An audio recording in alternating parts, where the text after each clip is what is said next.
and I think you'll enjoy his introduction. It's the best English access I think I have found to the world of Talmud. It's a and here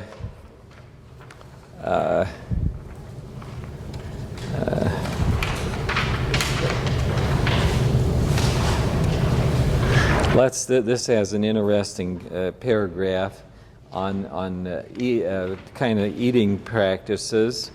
And where were we at? New Testament, maybe reclining at meals there. If you have, great. Reclining at meals was already common by the time of the Gospels.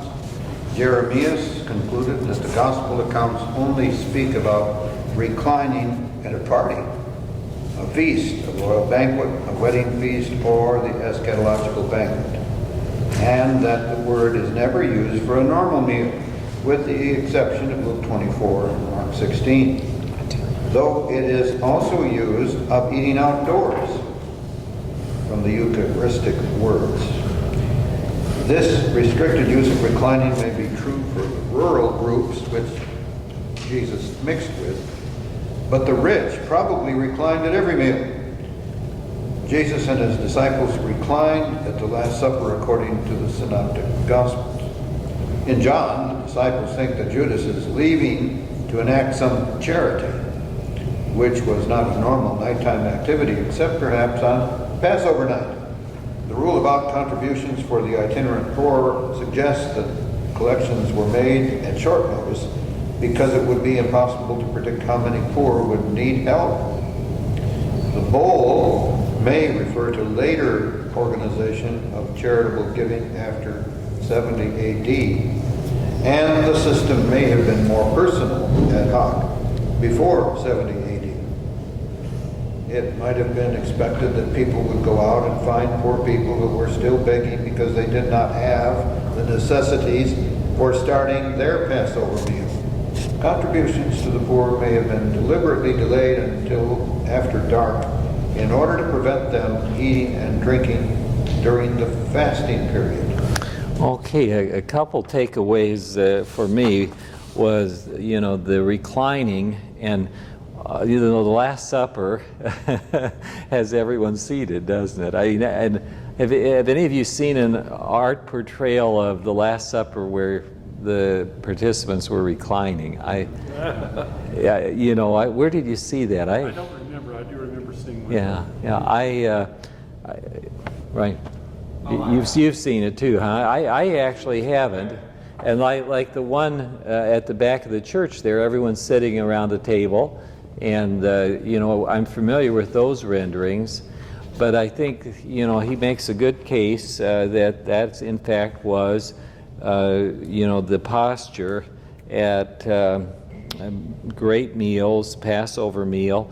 And then something that I hadn't thought about, but to me is a very interesting suggestion, that the disciples may have thought that Judas was leaving with the purse to help the poor in the context of Passover.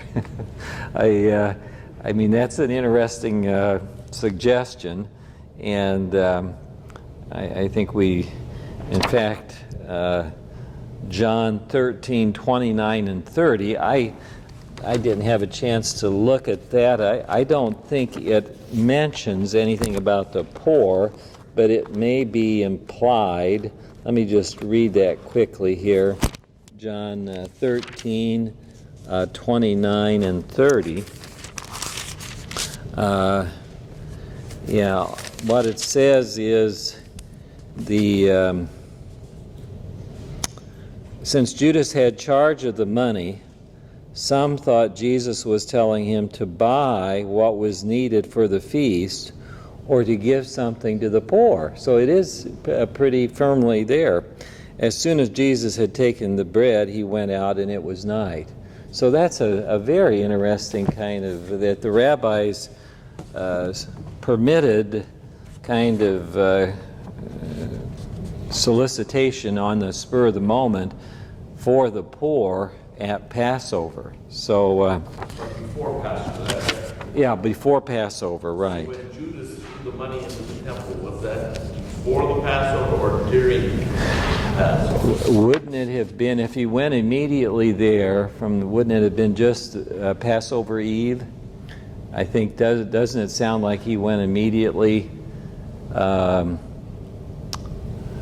What is the time frame there? Well, no, he comes back. Yeah, he comes back after the crucifixion.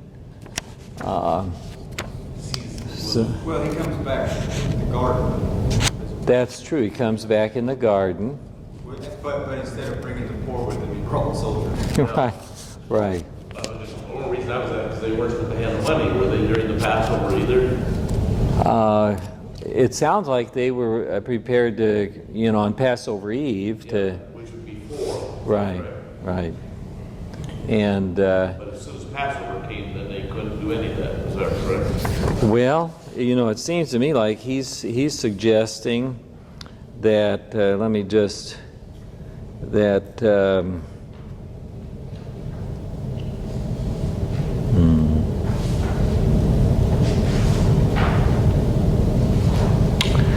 In John, the disciples think that Judas is leaving to enact some charity, which was not a normal nighttime, except perhaps on Passover night. So he's suggesting it was the night. Night before. Yeah. Okay. Now, John reflects later on when he writes his gospel, back in chapter 12, when he was showing how upset he was that they didn't use this ointment, and sold and money given to the poor. He said this not because he cared for the poor, but because he was going to steal from the money box. Oh, yeah. So John knows later on that Judas has no care for the poor, but in John 13, they thought that he was leaving. Right. So they put the best construction. Right. Yeah. Okay. Now here's another one tied to Passover. I tried to. This is a very interesting one because it talks about who's greatest, and just that this was common, and.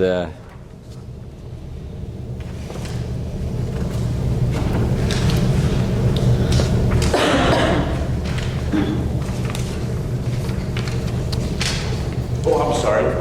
There we go. Yeah.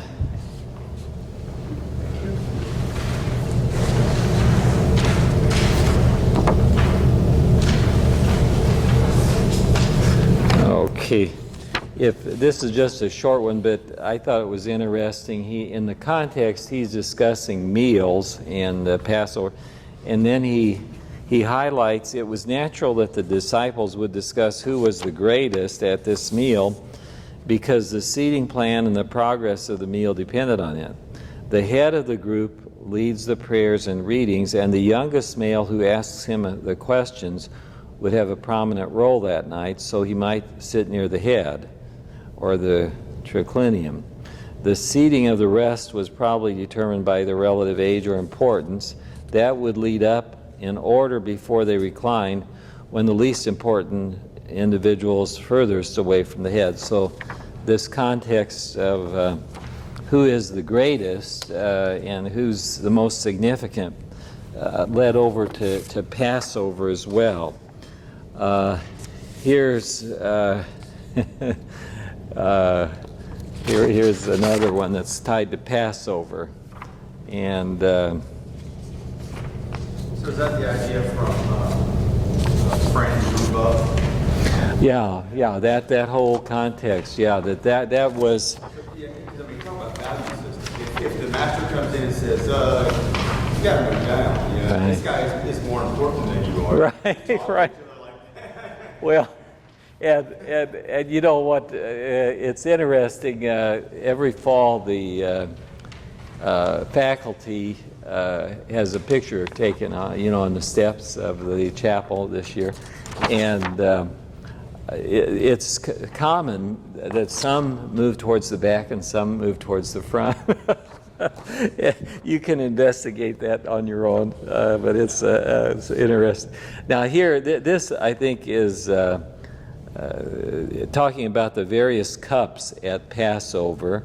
And let's read the New Testament side here on page 188, beginning with the strong statement. Please. The strong statement by Jesus at the end of the Last Supper that he would not drink any more wine may indicate that he was refusing to drink the fourth cup. This would suggest that he had used the third cup for the Eucharist, which agrees with Paul, who called it the cup of blessing, and says it came after supper. Jesus' statement does not specifically mention the fourth cup, and so it is possible that the tradition of the fourth cup had not been yet established, and Jesus was refusing to take part in the traditional after-dinner drinks, which were common before they became limited by the fourth cup. Luke's account, which incorporates 2 cups into the Eucharist, may be based on a confusion created by the fourth cup tradition. Luke probably knew that Jesus celebrated the Eucharist with the third cup, but he also knew that he celebrated it with the cup after supper. It is likely that by the time Luke was writing, the fourth cup had become established, so that he thought the cup after supper was the specific cup which followed the meal, that is, the fourth cup, so that Jesus used 2 cups in the Eucharist. The song which Jesus sang with his disciples after the Eucharistic cup would have been the completion of the hymnal songs. In both Gospels, this follows immediately after the statement that he would not drink anymore, which may indicate that it was normal to drink after the meal and to sing after this.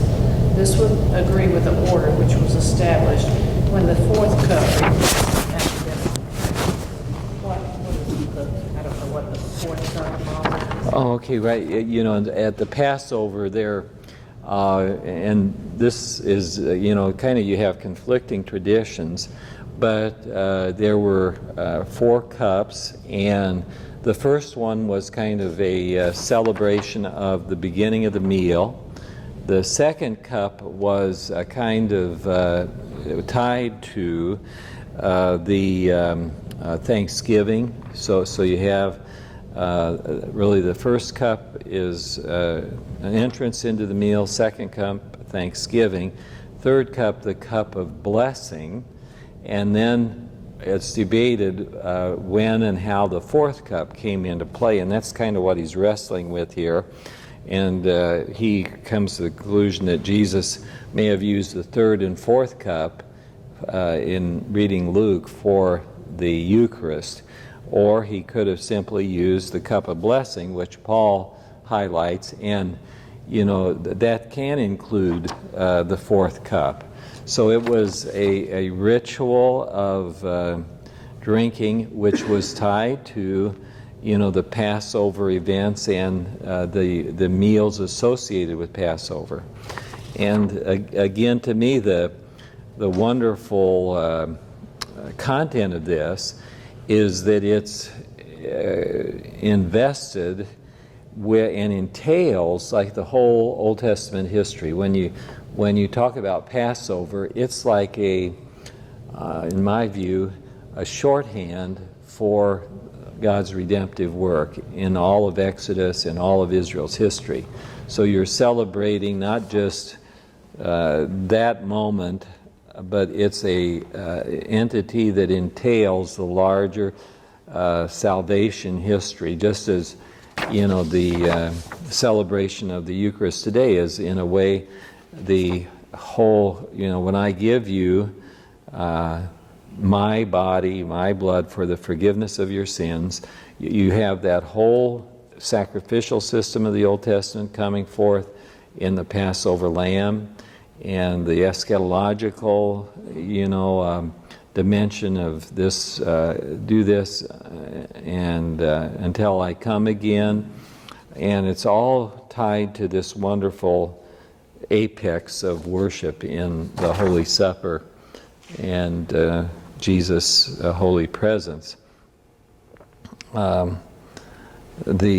he has a very interesting discussion of the end of the Passover meal. And one advantage I'm glad Pastor Ollendorf ordered the book, because you can get the context. We've kind of taken little things out, and it'd be helpful if we all had the books, but that's a huge expense and probably would take us a month to. Huh? He has, I've heard considerable means. Well, I'll say you guys, the Lord blessed me with a good congregation.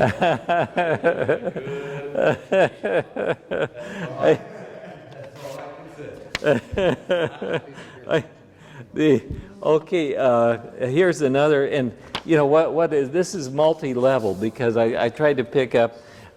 Here's a debate on temple tax.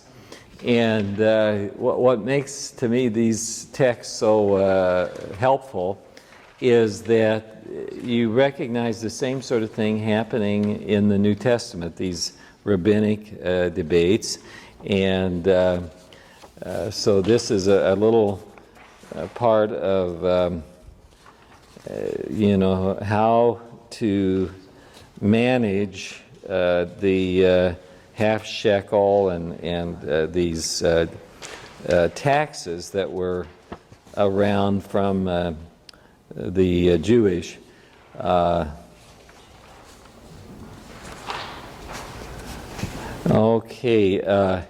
Let's read that New Testament section. This I think you'll find interesting. Yeah. Top of 211. Please. New Testament. The language of the debate between Yohanan and Ben Hickory is reminiscent of Paul's comment in 1 Corinthians 7:27 that it is best not to marry because of the present troubles, but that to do so is not a sin. However, it is more likely that his language at this point is influenced by the Stoic teaching on marriage, because the first century Stoic commentators said that it was sinful to marry when circumstances make it difficult to support a family. That's nice common logic, isn't it? The question put to Peter, does your teacher pay the Right. Could simply apply a number of things. He was too poor to pay for himself, so someone paid on his behalf. He followed Qumran teaching and therefore paid only once per lifetime, or the issue concerned whether Jewish Christians should pay the Roman tax after 70 CE. Only the second possibility fits with the gospel account that Jesus paid in order to avoid scandal. However, there was little shame before 70 CE associated with conscientiously following a different halakha. So this reasoning may have been influenced by a post-70 viewpoint when it was much more important to conform to single orthodox. The portrayal of Jesus acting in conformity with the majority halakha, even after presenting an argument in support of his own halakha to Peter, also suggests a post-70 mentality. Okay, I think that's a little bit off the mark. What I think you have here is, these early sayings bring in the kind of question, was this behind the question, does your teacher pay this? Was he not able to pay it, so someone paid on his behalf, and that's supported by the Talmud? Or the Qumran teaching that one could pay only once in their lifetime. It's a huge kind of question for the, contest where some of the Pharisees are trying to prove that the Christians are, and Jesus is not loyal to Caesar. So Jesus says, render to Caesar the things that are Caesar's, to God the things that are God. So my view is that he paid the tax that was appropriate, whether it was, through another agent who, like the people of means that had been drawn to Jesus, or something like the Qumran teaching that you pay at once.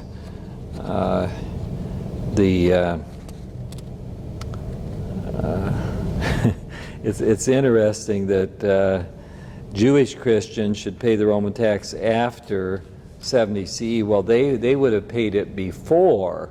It was the Jewish population that was refusing taxation in the Great Revolt. So 66 and before, they were resisting taxation. So I think he's wrong to try to date this late. That's, I think, not helpful. Okay, I think I've got about four or five more here, but comment? Who did the temple tax support? It's important. Thank God for the Romans. The temple tax, most people would say, would go to the priestly caste in the temple, so that the people of the land were burdened with a tax to Rome, usually managed by a person like Herod, who made it as big as he could so he could give the Romans more and stay in power. And then they had their own, priestly caste to support. Why would I'm just trying to understand, why would the Jewish people not want to pay the temple tax, and if it's going to the synagogue during their time of revolt, Okay. if it's going to the temple and not to the Romans?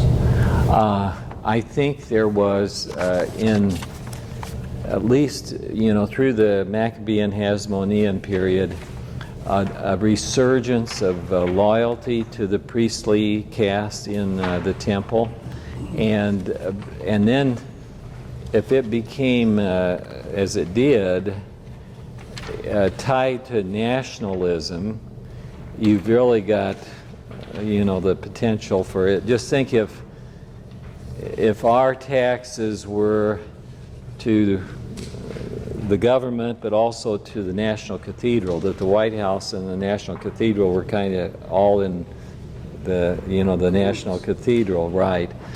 That's the way I've thought, is that as nationalism became intertwined with the cult, and the synagogues at this time were often oriented towards the temple, so they were kind of like the place where Torah was studied, but the temple precincts were where the real royal priestly clan called the shots. And if we look at later at the book on the Apocrypha from Concordia, it actually kind of describes the priestly families there too. So, Thank you. When Salem was so gracious and sent us over to the Holy Land, our guide, who was Jewish, took us to the priests' homes that were being excavated. And they were lavish. Some were 10,000 square feet. yeah. And they were on top of a hill in a cave, like a cave, like anything. And he was embittered concerning them. And he was 100% for Jesus, because Jesus was fighting the poor man's, one thing. And I wonder if there is a little bit of that. And there, they saw the priests becoming so wealthy with people.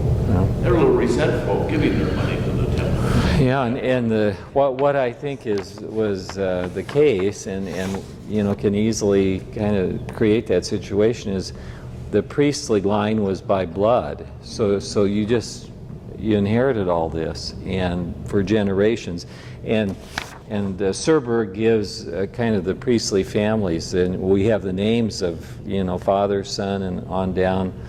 So it was they were the power brokers, and that's why Jesus, I think, a part of that, he was such a threat, because the crowds were following him, and he was announcing a different way to understand God's kingdom than they had been taught. They were living in opulence. Right. Yeah, poor people were. Right. A comment about whether Jewish Christians should pay the Roman tax after 70 AD. Were the Jewish Christians and the Jewish people taxed differently during that period?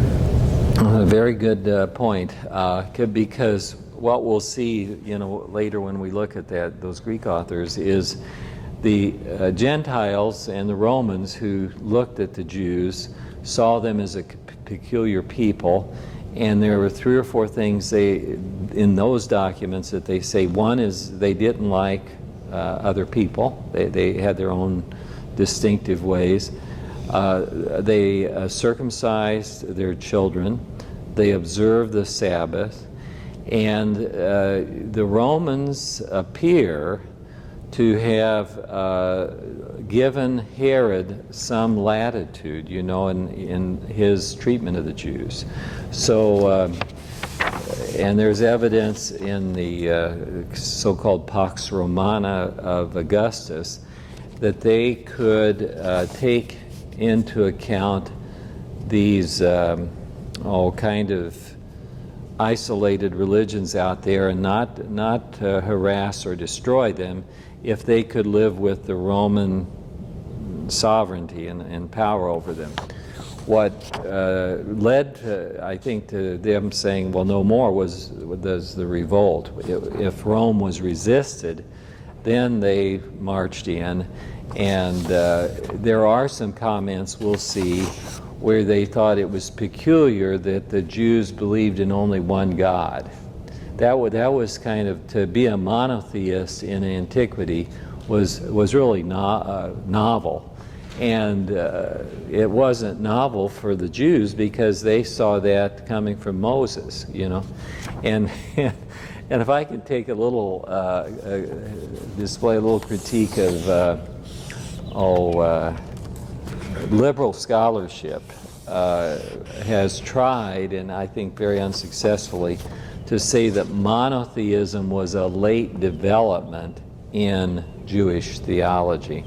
What they do when they do that is they break up the Pentateuch into 4 streams, and it's called JEDP, the Yahwist, the Elopist, the Deuteronomist, and the priestly author. And they date from 850, 750, 650, and then the priestly author is 450. And the liberal reading of these texts is that that's the priestly strand is the one that really brings in the strongest monotheism. Where I think that is inadequate is if you get a analysis of that view of the origin of Genesis through Deuteronomy, it posits a process unlike any other in antiquity. And you basically would have an editor taking these huge strands and clipping them out and kind of piecing them together. And there's actually a Bible done by a Roman Catholic priest that has these 4 strands color-coded. So you fold out this thing, and it's just in my view, apart from the inspiration argument, there's no literary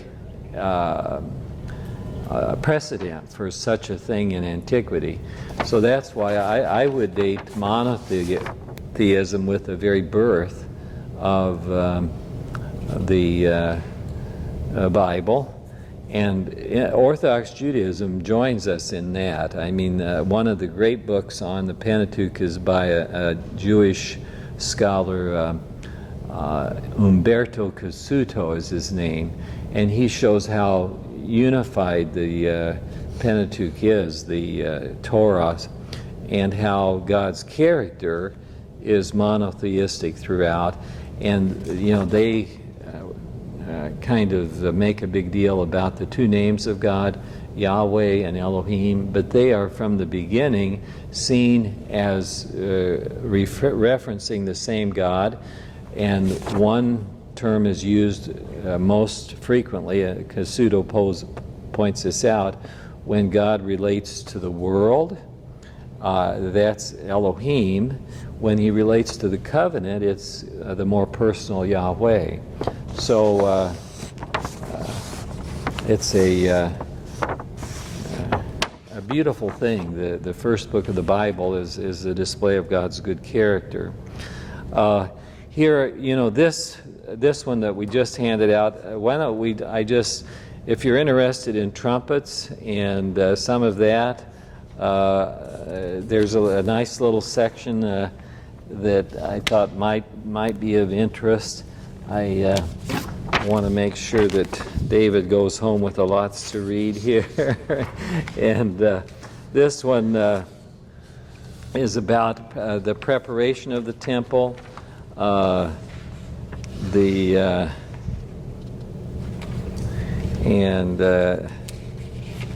an accident which led to allotments for temple priests,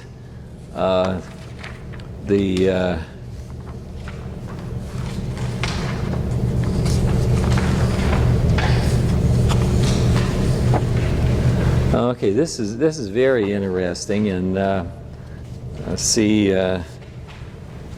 what you think about this. Why don't we read the New Testament piece here? Are we up here? Okay. In Matthew 23, Jesus warns that all the unjust violence done by Israel in God's name, from the blood of righteous Abel to the blood of Zechariah, son of Berechiah, whom you slew between the temple and the altar, will be visited on Jerusalem. This is remarkably similar to the later traditions about Zadok, which linked the stabbing near the altar with the sinful attitude which led to the destruction of the temple. Some later traditions said that Zadok was so concerned that this would lead to the temple's destruction that he lived on a fasting diet for the next 40 years until Jerusalem was destroyed, at which point Yohanan ben Zakkai got him medical aid to help him end his fast. If this 40 years is accurate, stabbing would have occurred about 30 AD, in which case Jesus was commenting on something which had just happened. Unfortunately, biographical traditions and rabbinic literature are relatively unreliable, and 40 years is a common phrase for a long period of time, and a common period of time forewarning the destruction of the temple.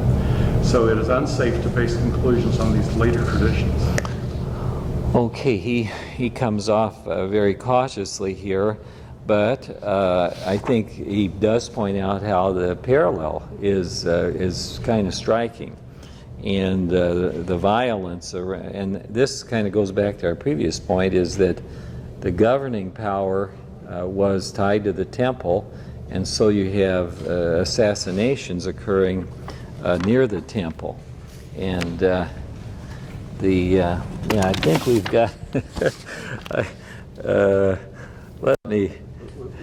Yes. Christ's prophecy of the temple's destruction unique to him, or is that something also in the air? I know Josephus mentions that there were premonitions of the temple's destruction, creakings and crackings and stuff. So is that something? I think it was in the air, right? I think others were concerned, and especially after the destruction, I think they, saw violence around the temple as a problem and inviting God's judgment. It was because the temple had such standing. It was,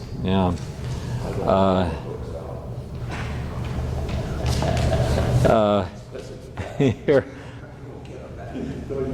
Now, this one is we can cover very quickly too, but it's interesting. I thought, David, you want to read that? We're starting with the New Testament. New Testament, yeah. The comment that the priest prayed only briefly illustrates the concerns in Luke 1:21 about Zechariah delaying in the temple. Zechariah's story relates to the normal morning or evening incense burning in the holy place and not to the Day of Atonement incense in the Holy of Holies, though similar concerns about the priest's safety would apply. Okay, and that is an interesting thing, that they were concerned about the priests, and in the case of Zechariah, he lingered, and the normal morning and evening incense burning in the holy place So they had that same concern, and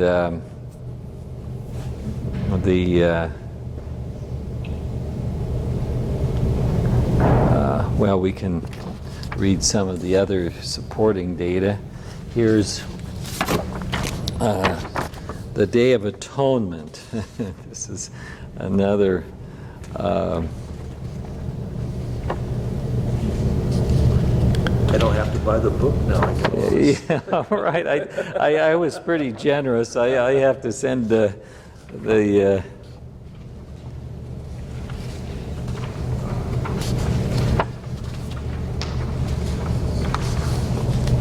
here you have a Targums cited, Targum Leviticus, Targum Pseudo Jonathan, the kind of concerns around if you look over on the left-hand side, and you have that discussion earlier, and then that little paragraph that's, well, the unique comments in the majority version concern the fact that the high priest has had to leave the temple after offering the incense and return to the same place, with the related practical issue that someone has had to keep stirring the blood in the meantime, and the problem of where to put the second basin. These are presumably the latest additions of this tradition, which were not present when Judah's version was created, with a different set of unique additions. So I think the way the sprinkling occurs is also an issue. And so the spreading of the goat, maybe we'll read the New Testament summary. The detailed development. Yes. The detailed development of this tradition indicates how important it was for Judaism. The blood of the goat was particularly important to cleanse the temple from the sins of the people. The concept of sprinkling blood in order to purify is foreign to most modern cultures. When Hebrews speaks of hearts sprinkled and bodies washed with water, Hebrews 10:22, it is easy to assume that the sprinkling, like the washing, is with water, but the reader would assume blood. Okay, and there I think, his observation, the concept of sprinkling blood in order to purify is foreign to most modern cultures. Isn't that where we're at? And here it was central in Jewish culture. That was the act of atonement, that the sacrificial act was aimed at. So we need to kind of construct this for people who are unfamiliar, and it really comes from the whole sacrificial worship of Leviticus and the Passover lamb. So in Exodus. Question about Right. The question is about the quantity of blood that is going on and the means of, I'm going to call it plumbing. Now we have in our sacristy, in some churches, they have a dedicated sink for them at the end of the meeting. Any remaining wine is poured and it goes out onto the ground. Mm-hmm. That's a long tradition, I guess. But people ask me, what did they do with all of that blood? Not just sprinkling. The amount of sacrificial animals. Right. You have, in your reading, come across? Well, Jeremias, who's really looked at much of this material, he said that he thinks they had an elaborate system of water flow, both in kind of cisterns and also, containers, but that there was flowing water alongside of the temple that would be used. And when you talk about the early excavation of Jerusalem, they were clearly capable such engineering work, you know. That creek, that flowing water, the water was diverted, that some of it could be allowed to go through the temple at the altar to do that diluting so that it didn't coagulate. Yeah, at least alongside is what Jeremias, I think, posits, and then they would, you know, carry it and wash things down. Logistically, it was a huge, and from our viewpoint, probably pretty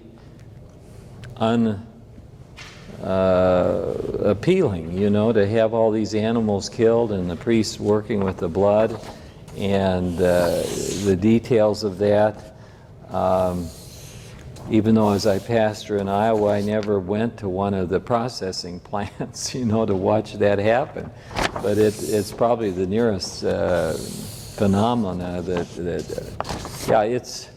it would have been, and to join that then to, you know, festive moments, to the feasts, you can tell how this was where the public action was. And, you know, now believe it or not, see, I'm probably alone in this credential. I can remember a time before television. Can any of you go back that far? You know, I mean, isn't that really ancient? I still remember one of my earliest remembrances was how big a deal the county fair was. I mean, you know, that was something. Everybody went there, and there was races, and there were all these other things. And I think, you know, conceptually, I thought in the Old Testament and in now New Testament times, they didn't have the kind of electronic nonstop stimulation, and so these things were public events that defined the community.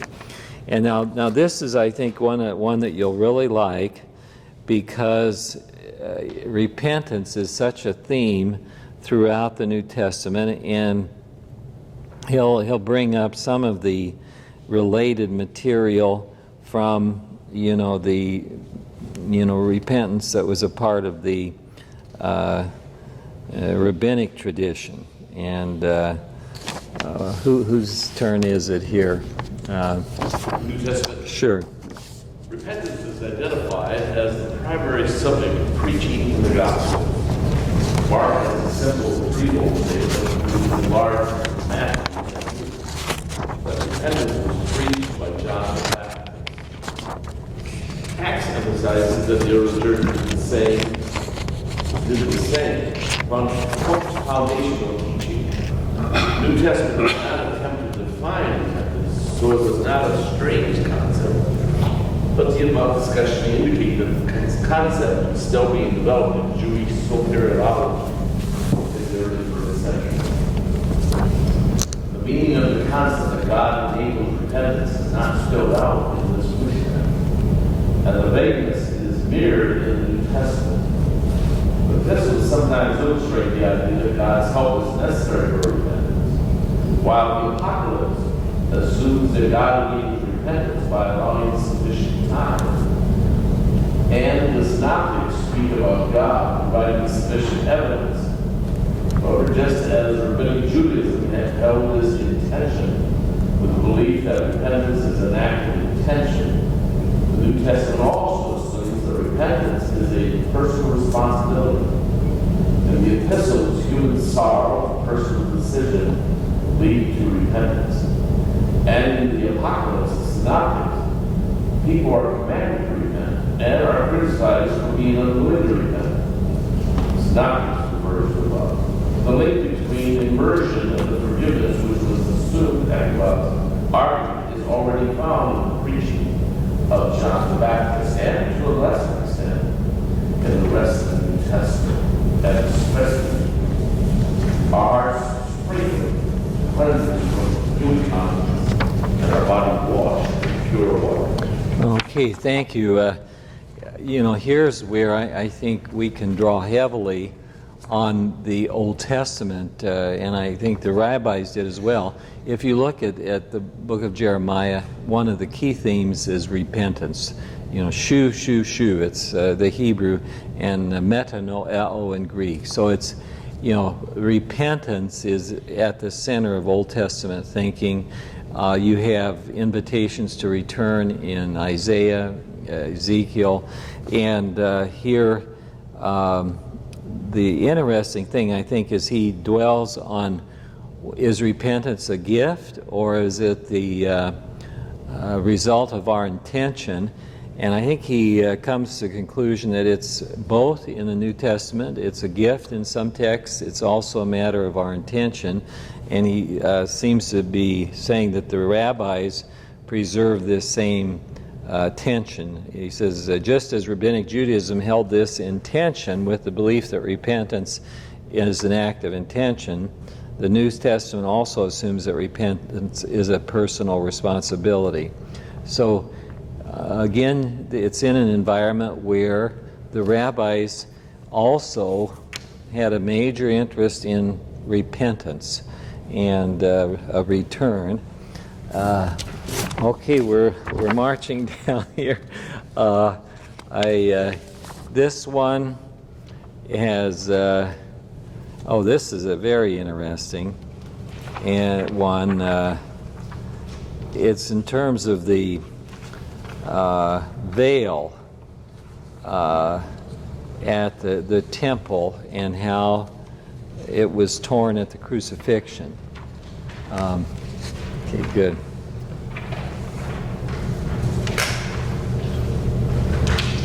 How many more do you have to have? Let's see, I think I've got about, oh, my word. Okay, let me, a couple of them I can... Might be good to pass them all out now. Oh, okay, good. Come back to them. Okay, good. Here is, let's do this. We'll pass them out now. Yeah. And here's one on the Day of Atonement.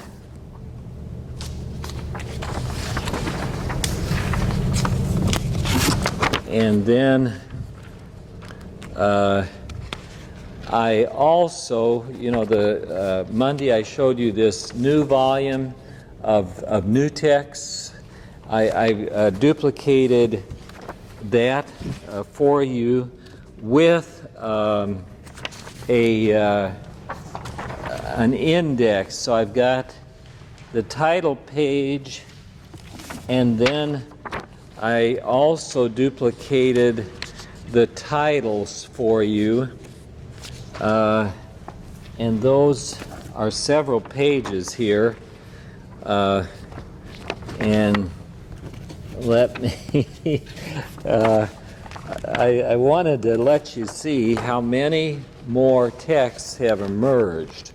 So these are an overview of the new texts in that new book, kind of an index. If you want to buy it, that's what you'll be getting. And you know, some of these are kind of interesting in terms of the title, and these are new pseudepigrapha.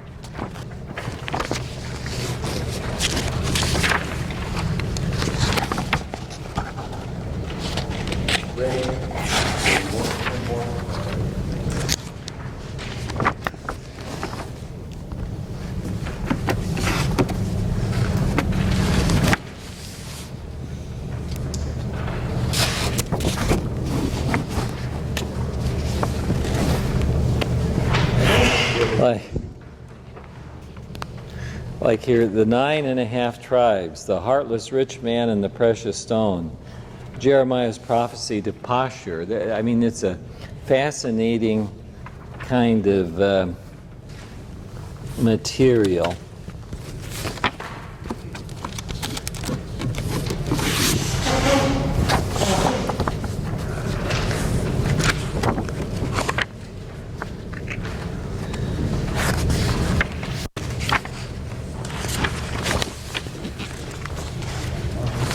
Here is here is the title page for, I gave you the other title page. This is volume 1.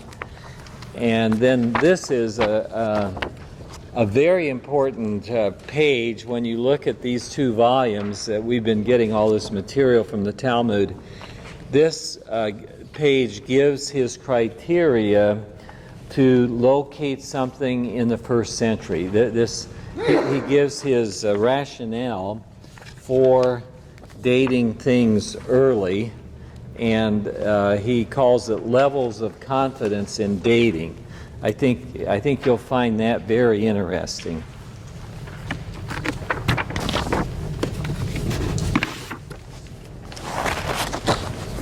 And here's the other part. I took care to give you the whole thing there in his introduction.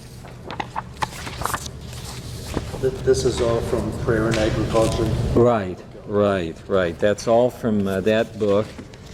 And then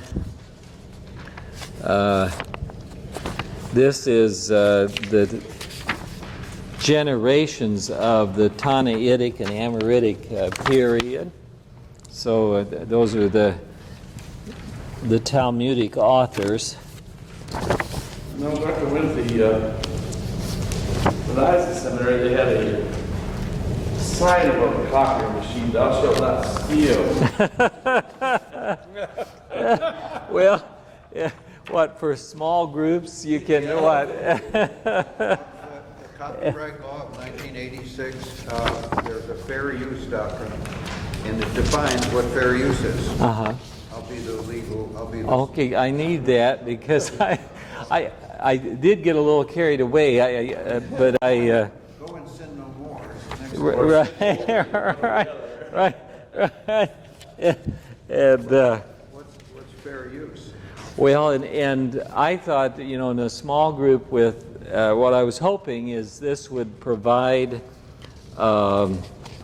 real material for Bible classes. That there would be, and I didn't know how to do it, and I kept coming back, and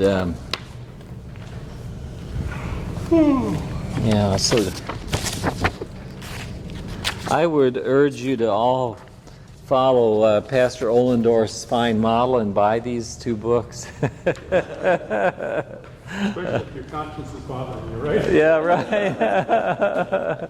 right. Oops. Well, it adds a wealth of information Well, and on the culture that you're talking about. I mean, that's good. well, and it's the first time that I found anything in English that really does the job. That here's a great one on the Shema. This will probably give me 2 more years at Salem.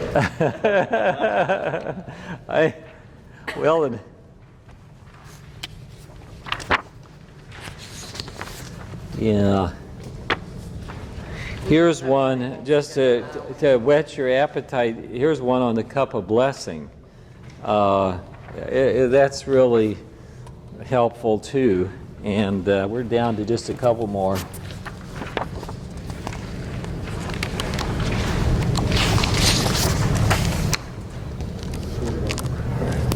Okay. I actually, I didn't realize that I had done quite this many.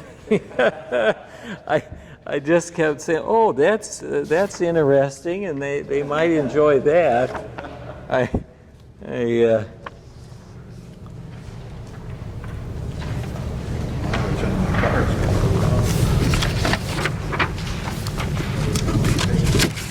Okay, we're getting there. Here's a very interesting one on the concepts of faithfulness and trustworthiness. That was another thing that caught my eye.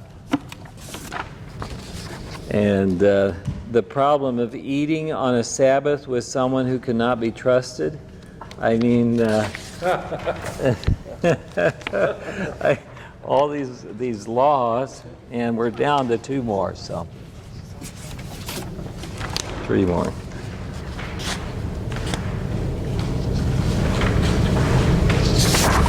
Okay.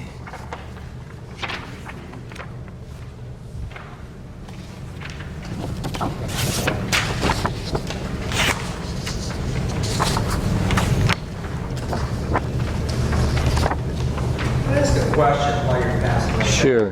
These laws that seem to be in such intricate detail about aspects of life are they worthy of death or of like stoning or kicked out of the community of people or just strong suggestions that shame on you if you're on, if you get caught? Yeah. On that question, I kind of rely on this book, and his basic point, and maybe I can even find, this is the final one, so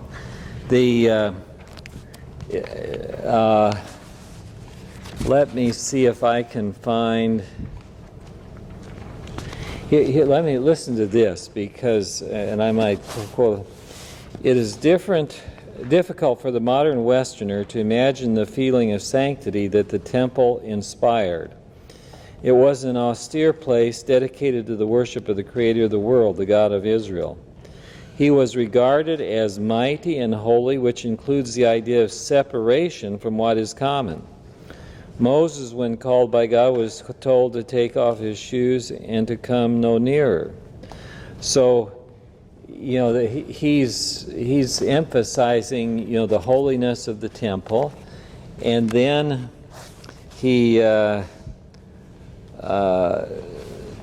talks, let me see if I can get one of his pregnant examples here, where he says the extent to which, the common people, he says the extent to which the common people did this is hard to determine. And he comes down basically saying that it was more, in fact, at one point he says this may have been an idealized life, that the Talmud gives, that it was kind of a projection of the scholarly elite, and that relatively few would have been disciplined according to that, and they used it to kind of look down on the common people who didn't practice such things. And I think what is a good support for that view is if you did all these things, your whole life is mapped, and the common people were not able to, they didn't own the texts. They could have been taught them, but they didn't have the means to always walk through all the details and to enact them. So I think the penalties for disobeying halakha were relatively modest. They weren't, I think the peak was to be flogged, but no death penalties, and often lesser censures.